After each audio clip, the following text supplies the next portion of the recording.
अब यहाँ पे जो स्टूडेंट्स होते हैं वो बार को, जिसको हम अपनी ज़बान में सिंपल लैंग्वेज में बट्टा कहते हैं, बार, इसको देख के घबरा जाते हैं। ठीक है, तो सबसे पहली बात, आपने घबराना नहीं है। ठीक है, जो भी आपके पास क्वेश्चन आता है तो उसको देख के घबराया ना करें, बल्कि उस पे अटैक किया करें। ठीक, तो जो दोस्त आपके करीब होगा उसको छुड़ाना मुश्किल होगा उनके लिए, और जो थोड़ा दूर होगा वो क्या होगा, जल्दी से उनकी तरफ चला जाएगा। ठीक है, तो इसको भी आपने ऐसे देखना है।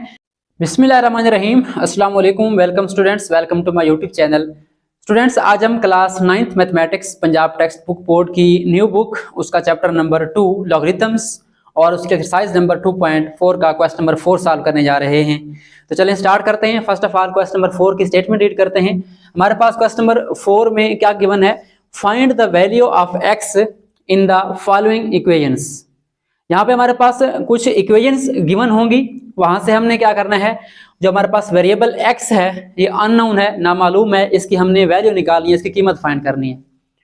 सो स्टूडेंट्स, इस तरह की स्टेटमेंट वाले क्वेश्चन पहले भी आ चुके हैं। चैप्टर 1 की 1.2 थी एक्सरसाइज, उसमें भी आ चुके हैं। आपको बताया था कि इस तरह का क्वेश्चन आपके आते रहेंगे जिसमें हमने वेरिएबल्स की वैल्यू फाइंड करनी होती है। ठीक है, बट इसको सॉल्व कैसे करना है ये आगे गिवन एक्सप्रेशन पे या इक्वेशन पे डिपेंड करता है कि हमने इसको किस तरीके से सॉल्व करना है। तो हमारे पास जो आगे एक्सप्रेशंस गिवन है वो कुछ लॉग की फॉर्म में और कुछ हमारे पास एक्सपोनेंट की फॉर्म में होंगे।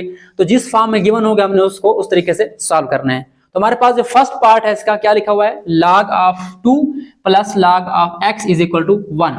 अब देखें यहाँ पर हमारे पास log इन्वॉल्व है, तो हम क्या करेंगे, लॉग्स को यूज करते हुए हम यहाँ से x की वैल्यू फाइंड करेंगे। तो फर्स्ट ऑफ ऑल देखें हमारे पास log of 2 लिखा हुआ है, तो पहले तो क्वेश्चन हमने ये करनी है कि क्या हम इस log का आंसर डायरेक्ट निकाल सकते हैं। log की बेस 10 है, कॉमन log है, तो 10 रेज़ टू पावर 0 1 होता है, 10 रेज़ टू पावर 1 10 होता है। तो log 2 टू द बेस 10 हमारे पास डायरेक्टली नहीं आ सकता, पॉइंट में आएगा। और आगे तो log ऑफ x है, नंबर ही नहीं है हमारे पास, यानी हम यहाँ पे log की वैल्यू डायरेक्ट मालूम नहीं कर सकते। अब क्या करना है, अगला ऑप्शन हमारे पास है कि हम इस पे log के जो रूल्स हैं, जो लॉज हैं, वो अप्लाई कर दें। अब यहाँ पे दो log आपस में क्या हो रहे हैं, ऐड हो रही हैं। तो यहाँ पे हम यूज करेंगे फर्स्ट लॉ, जिसको हम कहते हैं प्रोडक्ट लॉ ऑफ लॉगरिथम। उसमें क्या होता है, अगर दो log आपके ऐड हो रही हैं उसको हमने कन्वर्ट करना है सिंगल log के अंदर। तो क्या आ जाएगा हमारे पास, फर्स्ट ऑफ ऑल हम log लिखेंगे और देखें ये आपस में ऐड हो रहे हैं, तो इसको हम क्या कर देंगे, दोनों को आपस में मल्टीप्लाई कर देंगे। ठीक है, 2x बन जाएगा, या 2 × x लिख दें एज इट इज, इक्वल क्या आ जाएगा, यहाँ पे 1 आपका एज इट इज आ जाएगा। अब यहाँ पे आप 10 बेस लिखे या ना लिखें, log सिंपल लिखा हो, इसका मतलब बेस क्या है इसकी, 10 है, कॉमन log है। अब यहाँ से हमने x निकालना है, तो बेस हमारे पास क्या है इसकी, मैं यहाँ पे लिख देता हूँ 10 है। ठीक है, तो log of 2x to the base 10। अगर यहाँ पे होता कोई सिंपल नंबर तो हम उसका log निकाल लेते, बट यहाँ पे x है तो हम इसको log के जरिए नहीं निकाल सकते। हम क्या करेंगे, इस log को कन्वर्ट करेंगे एक्सपोनेंशियल फॉर्म में, यानी पावर की फॉर्म में कन्वर्ट करके इसको सॉल्व करेंगे। तो हम क्या करेंगे, इस log को एक्सपोनेंट में कन्वर्ट करेंगे। तो कैसे कन्वर्ट करते हैं, फर्स्ट ऑफ ऑल आपने बेस देखनी है, हमारे पास बेस लिखी हुई नहीं थी, मैंने यहाँ पे राइट कर दी है, 10 है, तो हम लिखेंगे बेस। ठीक है, बेस हमारे पास 10 है, और 10 की पावर क्या होती है, इक्वल के बाद जो log का आंसर होता है वो क्या होता है, 10 का एक्सपोनेंट होता है, 10 रेज़ पर 1 बन जाएगा, और उसके बाद इक्वल आता है, और जो log के आगे नंबर होता है वो कहाँ जाता है, पावर का एक्सपोनेंट का आंसर आता है, तो 2x जो है वो यहाँ पे आ जाएगा। ठीक हो गया, अब log हमारा खत्म हो गया। अब हमारे पास एक सिंपल जो है एक्सप्रेशन पावर की फॉर्म में आ गई है। अब यहाँ से देखें 10 रेज़ पावर 1 क्या होता है, 10 ही होता है।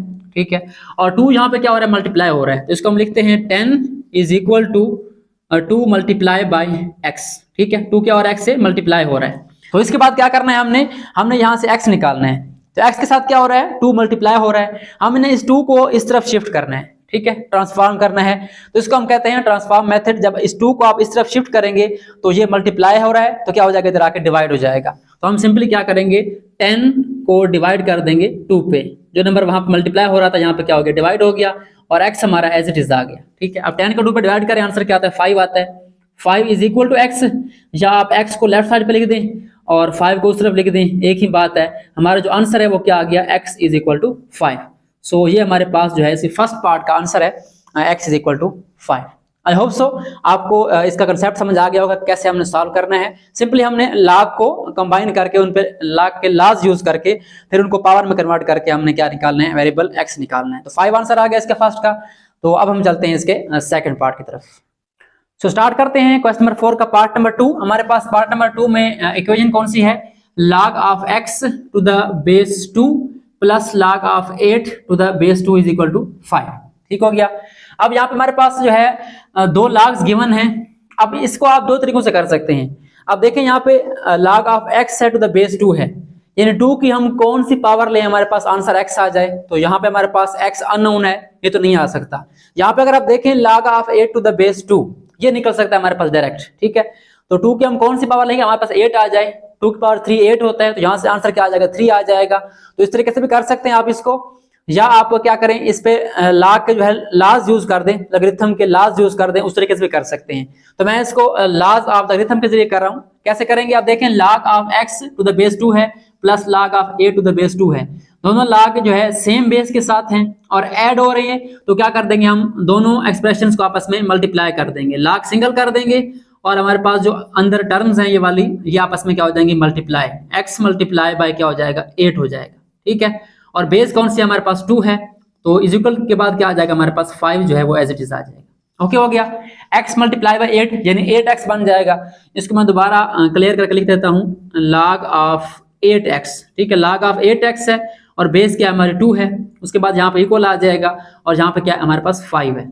अब क्या कर रहे हैं, अब log सिंपल बन चुका है, जब एक log बन जाए तो हम इसको एक्सपोनेंट के फॉर्म में कन्वर्ट कर सकते हैं। कैसे करना है, बेस हमारी 2 है, ठीक है, 2 बेस लिखें इसकी और एक्सपोनेंट क्या आएगा, इक्वल के बाद जो नंबर होता है वो 2 इस बेस की पावर एक्सपोनेंट बनता है 2⁵ बन जाएगा और इक्वल के बाद क्या आएगा इसका आंसर, यानी जो log के सामने नंबर होता है वो सारा पावर का आंसर होता है, ठीक है, 8x जहां पे आ जाएगा। ठीक हो गया। अब 2⁵ कितना होता है, यानी 2 को आप 5 टाइम मल्टीप्लाई करें, यानी कि 2 टाइम्स 2 टाइम्स 2, ये हमारे पास क्या होता है, 2 को 2 से मल्टीप्लाई करें 4 आएगा, 4 को 2 से मल्टीप्लाई करें 8, 8 को 2 से मल्टीप्लाई करें 16, 16 को 2 से मल्टीप्लाई करें 32, तो ये हमारे पास आता है 2⁵ इज इक्वल टू 32।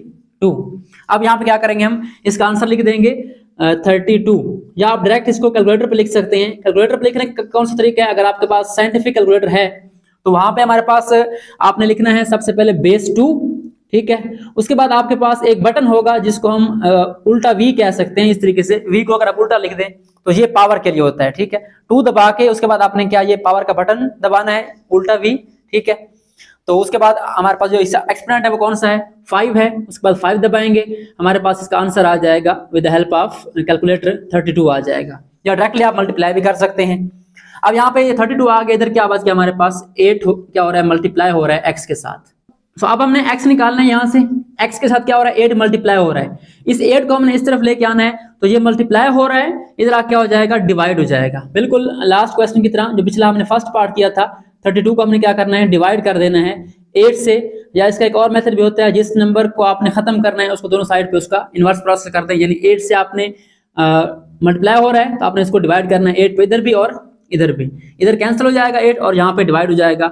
या इसका ये वाला शॉर्टकट मेथड है कि आप इसको इस तरफ मूव करें और इधर डिवाइड कर दें, हमारे पास क्या आ जाएगा x इज इक्वल टू 32/8, ये कितना आता है 8 4 32, हमारे पास जो आंसर आएगा x का वो क्या आ जाएगा 4 आ जाएगा। अब x को इस तरफ लिख दें लेफ्ट साइड पे, नॉर्मली हम वेरिएबल को लेफ्ट साइड पे लिखते हैं और जो आंसर होता है नंबर वो राइट साइड पे होता है, तो x इज इक्वल टू 4 हमारे पास क्या आ गया, सेकंड पार्ट का आंसर आ गया। आई होप सो आपको ये सेकंड पार्ट भी समझ आ चुका होगा।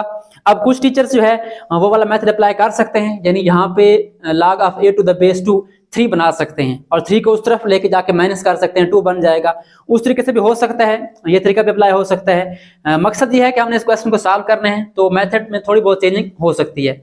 अब अक्सर स्टूडेंट कंफ्यूज हो जाते हैं कि सर जी आपने गलत किया है, या किसी और टीचर को गलत कह देते हैं। इस तरह नहीं होता, मैथ में लाजमी नहीं कि एक क्वेश्चन को सॉल्व करने का एक ही मेथड हो, डिफरेंट मेथड्स हो सकते हैं, ठीक है। तो ये हमारे पास जो है पार्ट नंबर 2 सॉल्व हो चुका है, इसमें x का आंसर क्या आ गया 4 आ गया है। सो अब हम चलते हैं इसके पार्ट नंबर 3 की तरफ। सो स्टार्ट करते हैं पार्ट नंबर 3। हमारे पास पार्ट नंबर 3 में इक्वेशन कौन सी है, 81 raised to power x is equal to 243 raised to power x plus 2। तो यहाँ पे हो सकता है आपको नजर ना आ रहा हो, स्टूडेंट्स के कमेंट्स आते हैं बास का वर्ड जो है वो छोटे हो जाते हैं, मैं दोबारा लिख रहा हूँ इसको 81 रेज़्ड टू पावर x, ये हमारे पास लेफ्ट साइड पे है, उसके बाद 243 है राइट साइड पे, और उसकी जो होल पावर है वो क्या है हमारे पास x प्लस 2 है, ठीक है। तो यहाँ पे अगर आप देखें तो यहाँ पे हमारे पास कोई log इन्वॉल्व नहीं है, यहाँ पे एक्सपोनेंट हैं, पावर्स हैं। तो क्या करेंगे हम, वही मेथड जो हमने चैप्टर 1 में एक्सरसाइज 1.2 में इस्तेमाल किया था, यानी नंबर्स को फैक्टराइज करके पावर्स या बेसिस को कंपेयर करके सॉल्व करना है इसको। आई होप सो आपको वो मेथड समझ आ चुका होगा, वही आपकी यहाँ प्रैक्टिस हो जाएगी। लॉग में भी कर सकते हैं बट लॉग में हो सकता है जरा मुश्किल हो जाए, तो पावर्स बनी हुई हैं, हम इसको एक्सपोनेंट की फॉर्म में सॉल्व करते हैं। फर्स्ट ऑफ ऑल क्या करना है आपने, इन दोनों नंबर को बेसिस को आपने फैक्टराइज करना है, ठीक है। 81 को फैक्टराइज करना है और 243 को क्या करना है, फैक्टराइज करना है। तो हम जाते हैं इस साइड पे रफ वार की तरफ और यहाँ पे इसको दोनों नंबर्स को फैक्टराइज कर लेते हैं। तो मैं इनको साइड पे लिख रहा हूँ, हमारे पास 81 फैक्टराइज होगा और क्या होगा 243 फैक्टराइज होगा। तो हम पहले करते हैं 243 को फैक्टराइज, हो सकता है हमारा 81 उसी के अंदर ही आ जाए, तो हम इस बड़े नंबर को फैक्टराइज कर लेते हैं। तो यहाँ पे आपने देखना है कौन सा टेबल जाएगा इसके ऊपर। तो आखिर पे लास्ट में 3 है, इसका मतलब 2 इस पे नहीं जाता, 2 इसको डिवाइड नहीं करता। उसके बाद 3 चेक करेंगे, सो 3 + 4 7, 7 + 2 9। अब 9 पे 3 वाला टेबल जाता है तो इस पे भी जाएगा, तो हमने क्या करना है, इसको 3 से डिवाइड करना है। तो क्या बनेगा हमारे पास 3 8 are 24 बन जाएगा, ये खत्म हो गया। उसके बाद 3 बच गया, 3 1 is 3। अब देखें 81 दोबारा यहाँ पे ये वाला आ गया है, इसका मतलब हमें उसको दोबारा करने की जरूरत नहीं है। तो दोबारा हम 3 वाला टेबल लेके जाएंगे क्योंकि 8 + 1 9 होता है।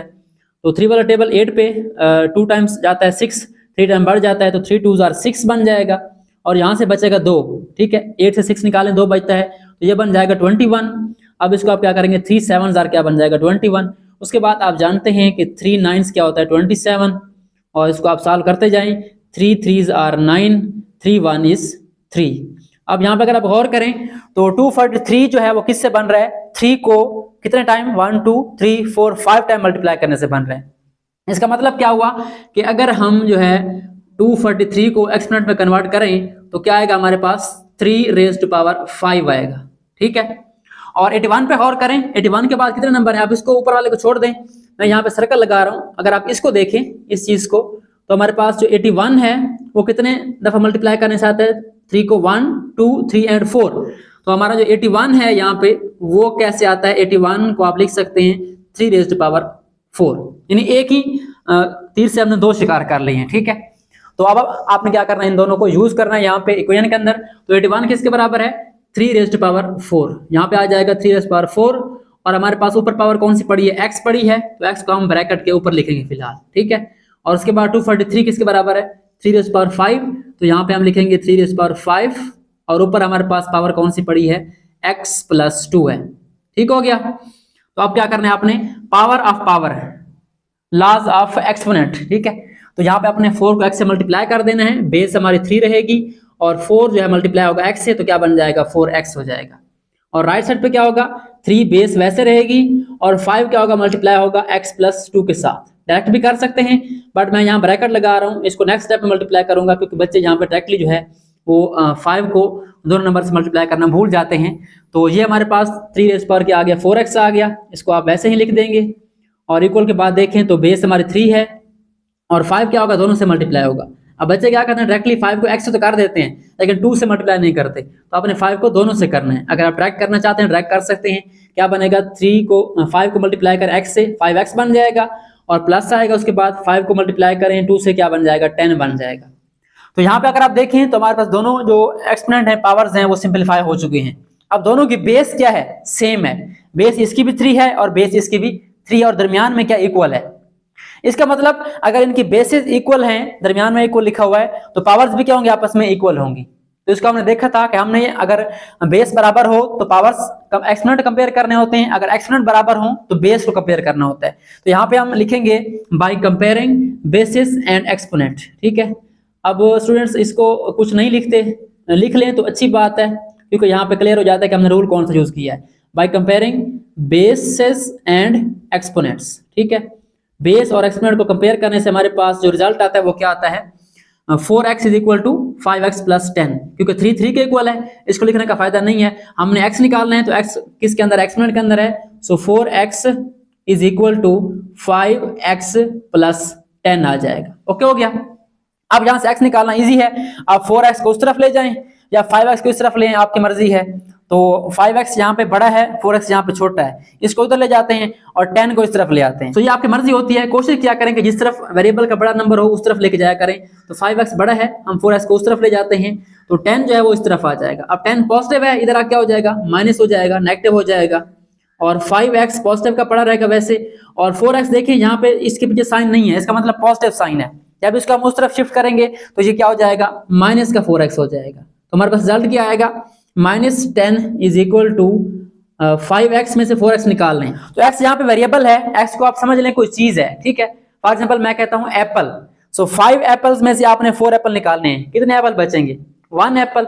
1 एप्पल लिखें या सिंपली एप्पल लिखें, बात एक ही है, आप 1x लिखें या x लिख दें, ठीक है। तो आंसर हमारा क्या आ गया, x is equal to -10, x को इस तरफ लिख दें, हमारे पास जो फाइनल स्टेप आएगा इसका x इज इक्वल टू -10। तो ये हमारे पास इसका आंसर आ गया x का -10।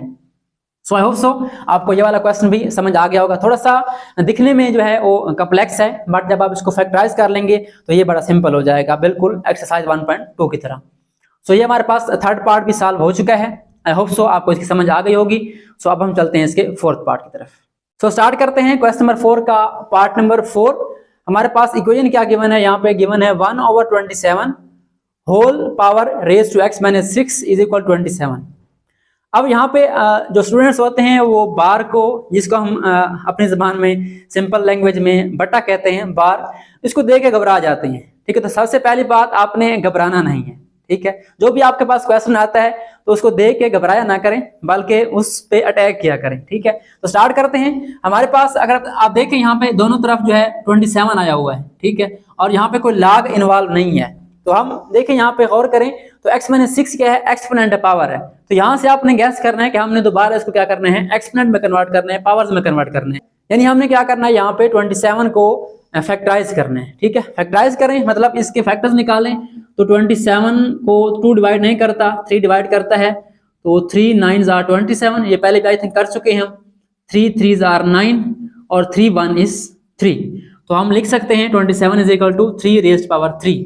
तो यहाँ पे हम लिखेंगे ब्रैकेट के अंदर सिंस के सिंबल के साथ 27 is equal to 3 raised power 3।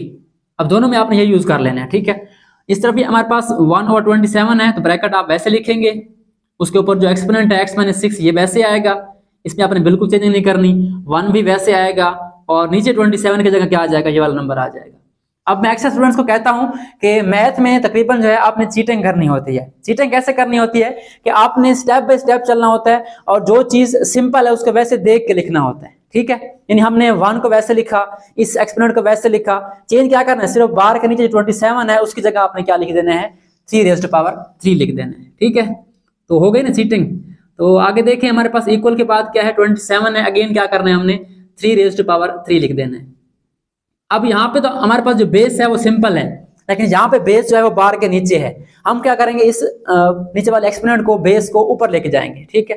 तो क्या करेंगे, जब ऊपर लेके जाएंगे तो हमारे पास एक लॉ होता है, लॉ ऑफ एक्सपोनेंट, कि हम अगर पावर को नीचे से ऊपर लेके जाते हैं, ऊपर से नीचे लेके आते हैं, तो ऊपर जो एक्सपोनेंट होता है उसका साइन क्या होता है, चेंज होता है, पॉजिटिव से नेगेटिव, नेगेटिव से पॉजिटिव। तो नीचे हमारे पास पॉजिटिव है, ऊपर जाके क्या हो जाएगा, ये नेगेटिव हो जाएगा।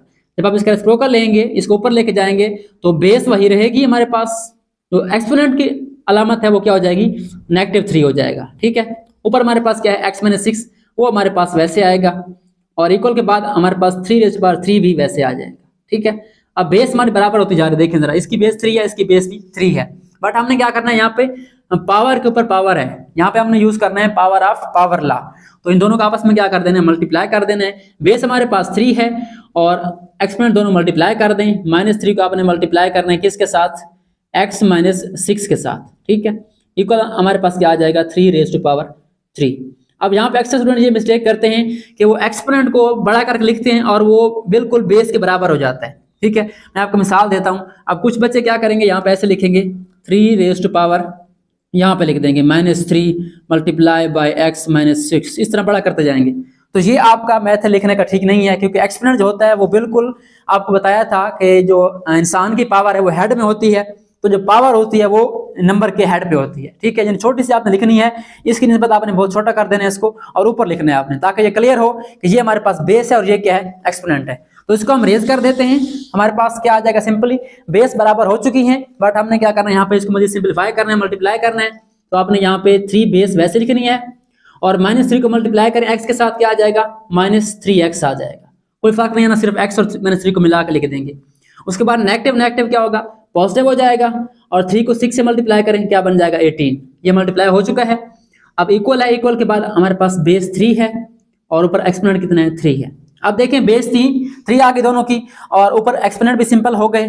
अब यहाँ से हम दोनों को कंपेयर करके जो है यहाँ से x निकाल सकते हैं। अब x कहाँ पे है देखें, x ऊपर एक्सपोनेंट के अंदर है, तो हम क्या करेंगे यहाँ पे लिखेंगे by comparing exponent and bases. ठीक है, by comparing basis and exponent लिख लें या exponent and bases. So compare कैसे करेंगे, बेस बेस के बराबर 3 के बराबर और जो एक्सपोनेंट है वो एक्सपोनेंट के बराबर, यानी -3x + 18 किसके इक्वल आएगा, जो सेकंड एक्सपोनेंट वो कौन सी है 3 है, यहाँ से हम 3 के इक्वल रख देंगे। अब यहाँ से हमने निकालना है x, तो अब आपकी मर्जी है आप x को उस तरफ ले जाएं या आप 18 को उधर ले जाएं। तो सिंपल सा काम है, x पड़ा रहे यहीं पे क्योंकि हमने x का आंसर निकालना है, तो -3x को आप वैसे लिखेंगे और जो 18 है वो उधर जाएगा तो क्या हो जाएगा, पॉजिटिव से नेगेटिव हो जाएगा, तो ये हमारे पास आ जाएगा 3 - 18। ठीक है, अब इसको आप माइनस करेंगे, प्लस माइनस माइनस होगा और 18 से 3 निकालें क्या आएगा हमारे पास 15 आएगा, और 15 कौन सा आएगा, नेगेटिव का 15 आएगा, क्योंकि हमारे पास जो साइन है बड़े नंबर का वो क्या है, नेगेटिव है। 3 में से 18 को निकाल रहे हैं तो हमारे पास जो इसका आंसर आएगा -3x = -15 आ जाएगा। सो नीचे हो सकता है आपको नजर ना आए, मैं इसको दोबारा आगे साइड पे लिख रहा हूं ताकि आपको क्लियर हो। और यहाँ पे आपको एक बात बतानी है, कंसेप्ट है, हमारे पास जो इक्वेशन बन गई वो कौन सी बन गई, हमारे पास यहाँ पे बन रही है -3x = -15। ठीक है, ये हमारे पास जो है रिमेनिंग इक्वेशन बन गई, हमने यहाँ से x निकालना है। ठीक है, अब यहाँ बच्चे क्या करते हैं, जो नेगेटिव देखते हैं वो क्या करते हैं, इधर जाके इसको ऐड कर देते हैं। अब यहाँ पे देखें क्या हो रहा है, -3 जो है x के साथ मल्टीप्लाई हो रहा है, क्योंकि -3 और x के दरमियान कोई सिंबल नहीं है, अगर नेगेटिव होता तो इनके दरमियान होता। ठीक है, -3 तो नंबर का है ना, ये नंबर नेगेटिव है, बट x के साथ क्या हो रहा है, मल्टीप्लाई हो रहा है। अब हमने मल्टीप्लाई वालों क्या करना है, उधर डिवाइड करना है, तो x को हम ऐसे रखेंगे और -15 भी वैसे रहेगा, और जो -3 मल्टीप्लाई हो रहा था वो इधर आके क्या हो जाएगा, डिवाइड हो जाएगा। ठीक है, नेगेटिव नंबर भी मल्टीप्लाई डिवाइड हो सकता है, हम पूरे का पूरा जो नंबर है -3 वो इधर आके डिवाइड कर देंगे। अब यहाँ पे इजीली है, आप इसको डिवाइड कर सकते हैं, माइनस माइनस क्या हो जाएगा, प्लस हो जाएगा, पॉजिटिव हो जाएगा, और 15 को 3 पे डिवाइड करें, आंसर क्या आ जाएगा 5। सो हमारे पास जो इसका फाइनल आंसर है आ गया x = 5। तो स्टूडेंट्स कुछ पार्ट्स लंबे हो जाते हैं, लेंथी हो जाते हैं, क्योंकि मैं एक्सप्लेन ज्यादा करता हूं, क्योंकि कुछ स्टूडेंट्स ऐसे होते हैं जिनको छोटे छोटे स्टेप समझ नहीं आते। ठीक है, अब जो स्टूडेंट्स एडवांस होते हैं आपकी तरह, तो वो तो कहते हैं सर जी जरा स्पीड से समझाया करें, बट मैं स्टेप बाय स्टेप चलता हूं और एक एक स्टेप एक्सप्लेन करता हूं, ताकि जो स्टूडेंट्स नहीं समझ सकते, जो कुछ फर्स्ट टाइम पढ़ रहे होते हैं इस टॉपिक को, तो उनके लिए आसान हो जाए, उनको समझ आ जाए। ठीक है, तो ये हमारे पास जो है पार्ट नंबर 4 का आंसर है, क्या आंसर आ गया, x = 5। ठीक हो गया। सो अब हम चलते हैं इसके पार्ट नंबर 5 की तरफ। सो स्टार्ट करते हैं क्वेश्चन नंबर 4 का सेकंड लास्ट पार्ट नंबर 5। हमारे पास क्या गिवन है, log of 5x - 10 = 2। अब यहाँ पे सिंपल एक log गिवन है और उसके आगे उसका आंसर गिवन है, बट यहाँ पे log की जो बेस है वो गिवन नहीं है। ठीक है, अब log के अंदर क्या हो रहा है, दो नंबर सब्ट्रैक्ट हो रहे हैं। अब कुछ स्टूडेंट्स क्या करेंगे, इसको log of 5x - log of 10 कर देंगे, यानी 2 log बना देंगे। ऐसा नहीं करना, क्योंकि यहाँ पे ये क्या हो रहा है, माइनस हो रहा है पहले ही। अगर यहाँ पे ये डिवाइड हो रहा था फिर हम इसको अलग अलग कर सकते हैं, बट इसको क्या करना है, एक ही टर्म समझना है आपने, log of 5x - 10। अब यहाँ पे कोई और log नहीं, 2 log नहीं है, और हमारे पास बेस क्या है इसकी, यहाँ पे बेस लिखी नहीं है, मैं क्या करता हूँ यहाँ पे आपकी आसानी के लिए इसकी बेस लिख देता हूँ। बेस हमारी क्या है, यहाँ पे 10 है, क्योंकि जिस log की बेस ना गिवन हो वो हमारे पास क्या होता है, कॉमन log होता है, कॉमन लॉगरिथम, उसकी बेस क्या होती है, 10 होती है। अब क्या करना है, इसका और कोई हल नहीं है, हम क्या करेंगे, इस log को एक्सपोनेंट की फॉर्म में कन्वर्ट करेंगे, पावर की फॉर्म में कन्वर्ट करेंगे, क्योंकि क्वेश्चन को सॉल्व करना पावर्स की फॉर्म में जरा आसान होता है वेरिएबल्स वाले को, और जो log होता है, log में तो नंबर्स होते हैं हमारे पास, वेरिएबल नहीं होते, इसलिए हम क्या करते हैं, इसको पावर्स में कन्वर्ट करते हैं। तो बेस क्या हमारी 10 है, फर्स्ट ऑफ ऑल आप लिखेंगे 10, उसके बाद इक्वल के बाद नंबर होता है वो 10 का एक्सपोनेंट बनेगा, 10⁻², और जो log के सामने नंबर होता है वो क्या होता है, पावर का आंसर आता है 5x - 10 हो गया। ठीक हो गया। अब यहाँ पे क्या करना है, 10⁻², ये सिंपल आपका 100 है, 10 × 10, 10 को 10 से मल्टीप्लाई करें, ये बन जाएगा आपका 100, और 100 = क्या आ जाएगा हमारे पास 5x - 10। ठीक है, अब हमने x निकालना है, तो x के साथ जो भी है हमने उसको इस तरफ लेके आना है। ठीक है, तो यहाँ पे क्या हो रहा है, दो काम हो रहे हैं, एक तो हमारे पास एक नंबर क्या हो रहा है, सब्ट्रैक्ट हो रहा है। ठीक है, और दूसरा क्या हो रहा है, मल्टीप्लाई हो रहा है।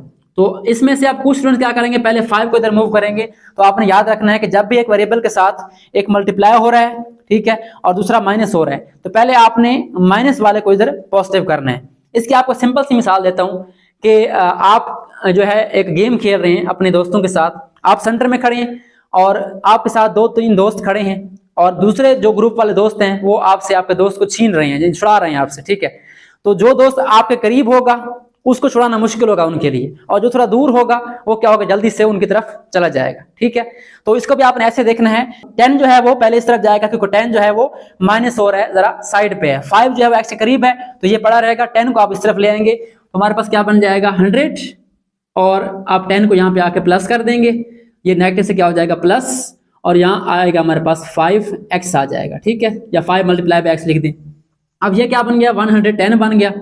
अब क्या करना है आपने, अब आपने यहाँ पे क्या करना है 5x है, तो अब आप क्या कर सकते हैं, देखें अब और कोई नंबर नहीं है, तो अब हमारे पास x के साथ एक ही नंबर बच गया है 5 जो कि मल्टीप्लाई हो रहा है। अब इसकी बारी है, अब इसको इधर ले आए तो ये मल्टीप्लाई हो रहा था, इधर क्या हो जाएगा डिवाइड हो जाएगा। तो आपने क्या करना है 5 को 110 पे डिवाइड कर देना है, ठीक है, इसको डिवाइड कर दें, इसका सिंपल आंसर आ जाएगा 5 2s are 10 और अगेन 5 2s are 10, तो आंसर क्या आ जाएगा हमारे पास 22।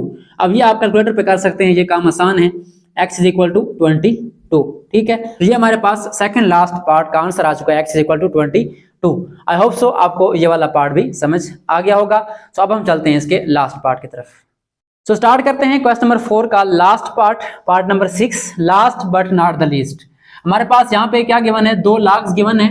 First log of x plus 1 to the base 2 है और minus log of x minus 4 to the base 2 is equal to 2 है। अब राइट साइड तो सिंपल है, 2 है, उसको आपने कुछ नहीं कहना फिलहाल। लेफ्ट साइड पे देखें तो हमारे पास 2 लॉग जो है वो आपस में क्या हो रहे हैं, सब्ट्रैक्ट हो रहे हैं, ठीक है, और बेस दोनों की क्या है, सेम है, ठीक है। अब डायरेक्ट आप इनको निकाल नहीं सकते क्योंकि वेरिएबल है आगे, इनको हम डायरेक्ट सॉल्व भी नहीं कर सकते, फैक्टराइज भी नहीं कर सकते, कुछ भी नहीं कर सकते यहाँ पे। तो हमने क्या करना है, यहाँ पे सिंपली इन दोनों लॉग को आपस में कंबाइन कर देना है, सिंगल लॉग में कन्वर्ट करना है, जिस तरह हमने क्वेश्चन नंबर 3 में किया था। तो यहाँ पे देखें 2 लॉग आपस में क्या हो रहे हैं, सब्ट्रैक्ट हो रहे हैं। तो यहाँ पे हम यूज करेंगे सेकंड लॉ ऑफ लॉगरिथम, जिसको हम कहते हैं कोशेंट लॉ, कि जब आपके 2 लॉग जो है आपस में डिवाइड हो रहे हो तो उनको हम क्या कर सकते हैं, सेपरेट करके माइनस कर सकते हैं। और इसका रिवर्स प्रोसेस क्या होगा, अगर माइनस हो रहे हैं तो हम क्या कर सकते हैं, उनको डिवाइड कर सकते हैं। जो फर्स्ट आपका नंबर एक्सप्रेशन वो क्या है, x प्लस 1 है, वो ऊपर आ जाएगा, और जो सेकंड एक्सप्रेशन है वो बार के नीचे आ जाएगा, x माइनस 4। और बेस क्या है, दोनों की सेम है और सेम होनी लाजमी है बेस, अदरवाइज इस पे लॉग का जो रूल है वो अप्लाई नहीं होता, और इक्वल क्या आ जाएगा 2 आ जाएगा। अब देखिए हमारे पास जो लॉग है वो सिंगल बन चुका है, और इधर हमारे पास क्या है, x plus 1 over x minus 4। अब ये मजीद सिंप्लीफाई भी नहीं हो सकता, ठीक है, बेस 2 है इसकी, और इसका आंसर डायरेक्ट भी नहीं आ सकता। अब क्या करेंगे, इसको हम कन्वर्ट करेंगे किस फॉर्म में, एक्सपोनेंट के फॉर्म में, ठीक है। लॉग से हमने छुटकारा हासिल करना है ताकि हम इसको एक्सपोनेंट के फॉर्म में ले आके इसको सिंप्लीफाई कर सकें। तो बेस क्या है, हमारे 2 है, तो आपने क्या करना है, सबसे पहले बेस लिखनी है, ठीक है, और बेस की जो एक्सपोनेंट होती है वो क्या होती है, इक्वल के बाद वाली, जो लॉग का आंसर होता है वो इधर हमारे पास क्या बन जाता है, एक्सपोनेंट, और इक्वल के बाद क्या आता है, लॉग के जो सामने नंबर सारा पड़ा है ये वाला एक्सप्रेशन, वो इस तरफ आ जाएगा राइट साइड पे, x plus 1 divide by x minus 4, ठीक हो गया, लॉग खत्म हो गया, अब एक्सपोनेंट बन गया। अब इसको आप सिंप्लीफाई कर सकते हैं, 2 रेज़ पावर 2 क्या होता है, 2 टाइम्स 2 4 होता है, तो आप यहाँ पे लिख दें 4, ठीक है। अब इसके बाद इक्वल के बाद आपने वही लिखना है, सेम नकल करनी है, चीटिंग करनी है, x plus 1 divide by x minus 4। अब यहाँ पे स्टूडेंट्स जो कंफ्यूज होते हैं कि इसको हमने कैसे सॉल्व करना है। जब भी आपका इक्वल दरमियान में हो और दोनों तरफ बार हो या एक तरफ बार हो तो इसको हम कहते हैं क्रॉस मल्टीप्लाई, या इसको उर्दू में अगर आपने पढ़ा हो तो ज़रबे चिल्ले पाई कहते हैं इसको, ठीक है। हमने नीचे वाले को इधर ऊपर वाले से मल्टीप्लाई करना है और इधर ऊपर वाले को नीचे से मल्टीप्लाई करना है। तो यहाँ पे नंबर हमारा नहीं है, ठीक है, तो यहाँ पे 1 हो सकता है, हम यहाँ पे 1 डाल सकते हैं, यानी इसको आपने 1 से मल्टीप्लाई करना है और इसको आपने 4 से मल्टीप्लाई करना है। अगर इस तरह आपको समझ नहीं आ रही तो मैं इसको खत्म कर रहा हूँ, आपको सिंपल समझाता हूँ कि हमने x फाइंड करना है, तो ये वाला नंबर जो डिवाइड हो रहा है वो इधर क्या हो जाएगा, मल्टीप्लाई हो जाएगा। सिंपली आपने 4 के साथ क्या करना है, मल्टीप्लाई करना है नीचे वाले नंबर को, कौन सा है, x माइनस 4, ठीक है, और इक्वल के बाद क्या आ जाएगा, x plus 1 as it is आ जाएगा, ओके। अब 4 को मल्टीप्लाई करें दोनों से, 4 मल्टीप्लाई होगा x से, क्या बन जाएगा 4x, और फिर प्लस माइनस क्या होगा माइनस, और 4 को 4 से मल्टीप्लाई करें ये होगा 16, और इक्वल के बाद क्या आएगा, वही चीटिंग, x प्लस 1। अब यहाँ से हमने x निकालना है, तो 4x यहाँ पे है और सिंपल x यहाँ पे है, तो हम क्या करेंगे, इस x को इस तरफ ले आएंगे और इस 16 को उस तरफ ले जाएंगे ताकि हमारा जो वेरिएबल है वो एक साइड पे आ जाए और नंबर्स एक साइड पे। तो 4x आपका पड़ा रहेगा, पॉजिटिव है वैसे रहेगा, और x यहाँ पे देखें तो पीछे पॉजिटिव साइन है, साइन नहीं है इसका मतलब ऐड हो रहा है, तो पॉजिटिव से क्या होगा, इधर आके ये नेगेटिव हो जाएगा, और इक्वल के बाद 1 आपका वैसे रहेगा, और जो माइनस 16 था वो क्या हो जाएगा, उधर जाके प्लस हो जाएगा 1 के साथ। तो हमारे पास क्या आएगा, 4x में से 1x यानी x निकालना है, तो क्या बन जाएगा हमारे पास, ये 3x बन जाएगा और ये बन जाएगा 17। तो आप यहाँ पे देखिए हमारे पास x का क्या है 3 है, मतलब 3x आपस में क्या हो रहे हैं, मल्टीप्लाई हो रहे हैं। तो मल्टीप्लाई वाले को जब उधर आप शिफ्ट करेंगे तो क्या हो जाएगा, डिवाइड हो जाएगा। तो हमारे पास x का आंसर क्या आ जाएगा, x is equal to 17 divide by 3। ठीक हो गया, ये हमारे पास क्या आ गया, इसका आंसर आ गया x का। अब बुक वालों ने क्या किया हुआ है, इसको डिवाइड करके इसको मिक्स्ड फ्रैक्शन में लिखा हुआ है। ये है इम्प्रॉपर फ्रैक्शन, बुक वाले ने इसको डिवाइड करके किस में कन्वर्ट किया है, मिक्स्ड फ्रैक्शन में। तो हमने क्या करना है, आखिर पे अगर आपको याद आ जाए तो कर दें, नहीं तो आपका यह आंसर भी इंशाल्लाह ठीक होगा। अगर आपको याद आ रहा है तो आप इसको डिवाइड कर दें, 17 को 3 से डिवाइड करें। ठीक है, तो 3 5 क्या होता है हमारे पास, 3 × 5 15 होता है। उसके बाद आप इसको माइनस करेंगे और जब यहाँ पे नंबर जो है वो 2 इससे छोटा होता है तो हम स्टॉप कर देते हैं। ये वाला नंबर क्या होता है, इससे छोटा होना चाहिए। अब इसको कन्वर्ट करते हैं मिक्स्ड फ्रैक्शन में। कैसे लिखते हैं, ये हमारा होल नंबर है, ये सबसे पहले लिखते हैं। उसके बाद आपने जो है इस तरफ आना है 2 की तरफ, और 2 के बाद आपने क्या लिखना है, ये वाला 3 लिखना है। यानी पहले 5 आएगा, उसके बाद 2 बार के ऊपर आएगा, और जो 3 है वो पहले भी बार के नीचे था, अब भी क्या आएगा, बार के नीचे। यानी हमारा जो x का आंसर आ रहा है फाइनल, वो क्या आ रहा है, x is equal to 5 whole और 2/3। ठीक है, ये वाला आंसर हमारा बुक में मौजूद है, आप देख सकते हैं। तो ये हमारे पास जो है लास्ट पार्ट का आंसर भी आ चुका है सॉल्व होके, x is equal to 5 whole 2/3। I hope so आपको इस पार्ट की समझ भी आ गई होगी। बहुत ही इंटरेस्टिंग क्वेश्चन है, बट आपने फोकस करना है, इसका कंसेप्ट सीखना है, because concept is the main power. कोई भी क्वेश्चन इस तरीके से आ सकता है, क्योंकि पेपर आपका 25% एनालिटिकल आता है, तो यहाँ से वो थोड़ी सी चेंजिंग कर सकता है। यानी x+1 है, x+2 भी कर सकता है, नंबर चेंज कर सकता है। तो आपको कंसेप्ट अगर तैयार होगा तो आप कोई भी क्वेश्चन इस तरीके से कर सकते हैं। अगर आपने याद किया हुआ है तो फिर आप रोले में पढ़ सकते हैं। ठीक है, तो केयरफुली आपने क्या करना है, कंसेप्ट सीखना है। सो स्टूडेंट्स, ये हमने आज एक्सरसाइज नंबर 2.4 का क्वेश्चन नंबर 4 सॉल्व कर लिया है। आई होप सो आपको इस क्वेश्चन की समझ आ गई होगी। बहुत ही इंटरेस्टिंग क्वेश्चन है, बट थोड़ा टाइम टेकिंग है, आपने प्रैक्टिस करनी है इनकी। सो मिलते हैं नेक्स्ट वीडियो में, जिसमें हम इसका क्वेश्चन नंबर 5 सॉल्व करेंगे, जो कि लॉन्ग क्वेश्चन के लिए वेरी वेरी इंपॉर्टेंट है। ठीक है, तो तब तक के लिए अल्लाह हाफिज, thanks for watching and don't forget to subscribe my channel.